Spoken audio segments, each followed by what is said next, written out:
Welcome back to Fox 2 News at 9. If you're just joining us, here are today's top stories making news this evening. A massive fire is out after spreading to 3 vacant buildings. This happened on Greer Avenue in North St. Louis this afternoon at around 5 o'clock. The fire department is now investigating. Also got a live look at the Democratic National Convention in Philadelphia, where we're waiting for Senator Bernie Sanders to address the delegates tonight. The convention, by the way, started much like the Republican convention with dissension, and in this case, Sanders supporters protesting against Hillary Clinton, saying they wouldn't vote for her. This comes following another email scandal alleging that top Democrats conspired against Sanders in order to get Hillary the nomination. So again, Sanders expected to speak in just a few minutes. Elizabeth Warren still at the podium. All the speeches, by the way, can be seen streaming on our website. Just go to fox2now.com. Candidates running in Missouri's primary just a week from tomorrow are ramping up their campaigns. One race to keep an eye on is the Democratic primary for the 1st Congressional District. Fox 2's Betsy Bruce takes a look at how incumbent Congressman Lacy Clay is being challenged. Congressman Lacy Clay is seeking his 9th term in office, representing Missouri's 1st Congressional District. This time, he faces a challenge from a vocal Missouri State Senator, Maria Chappelle-Nadal of University City. First of all, there's so many challenges that we're facing in the 1st Congressional District, including education, radioactive waste contamination, and also the fact that there are so many people who don't have jobs and they're struggling. So there's 3 issues. Economic development, jobs, and race relations are in this community, which in race relations requires that we talk in an honest manner across the table from each other. Clay disputes Nadal's criticism for how he handled radioactive waste issues in North St. Louis County. I'm the only candidate in this race who has ever cleaned up a radioactive waste site. I cleaned up 2. One was the old Army ammunition plant.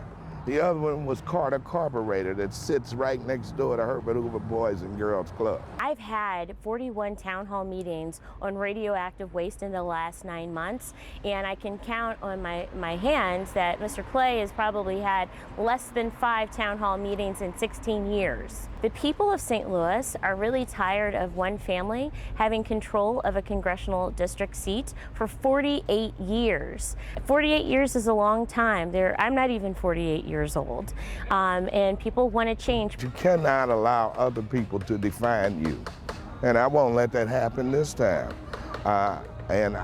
Really what people need to understand is that being a congressman is a full-time job, unlike a part-time state legislator. The 1st District Democratic primary will be one of the most closely watched races in eastern Missouri.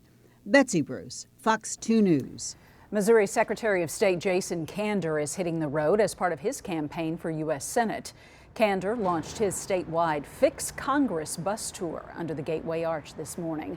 He plans to make 50 stops across the state to talk to voters. All new at 9 o'clock, NFL training camps opened this week. And if you have disowned the Rams, yes, there still are 31 other teams you can root for. 4 of those teams play within about a 5-hour radius of St. Louis. Vic Faust has a look at what the football experience is like in Kansas City. They fake to him. A slant pass. The loudest stadium in the world. The fans are phenomenal.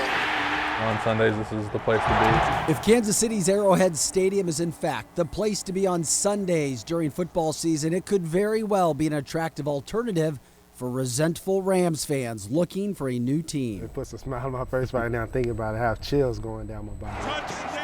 As most St. Louis Rams fans can attest, the Arrowhead experience, Chiefs linebacker Derek Johnson describes, was absent in St. Louis for more than a decade thanks to bad teams and an even worse owner. Arrowhead is the 5th largest stadium in the NFL, and there is no denying its crowd size that matters to the players on the field. You could tell people about the experience about running out on Arrowhead Stadium, but you don't know until you're actually in that sea of red in the middle. At Chiefs games, the fun begins hours before kickoff at a massive tailgate. Once inside the stadium, the fireworks will hopefully continue. Kansas City. The Chiefs open the regular season on September 11th at home against the Chargers. If you're looking to get your football fix before the fall, the Chiefs' first open training camp practice is July 30th on the Missouri Western State University campus in St. Joseph. And that's one of the great things about being here, and one of the reasons we love having training camp here in St. Joe is it gives our fans a chance to get up here very, very easily. Drive west on Interstate 70 will get you there in a little less than 5 hours from St. Louis, so put on your red and yellow for football fun in Kansas City. And it is a good time over there. And tomorrow night on Fox 2 News at 9, we will continue our summer sports travel spectacular in the St. Louis metro area. You know, the Cardinals aren't the only pro baseball team in town. Join us as we explore a night in the Frontier League with the Gateway Grizzlies and the River City Rascals. Another trip for you. Next in sports, the Cardinals road trip put on hold because of heavy rain in New York. Plus, the Cubs strike first in the trade market. Martin has reaction to the Cubs' bold move. Straight ahead. And all new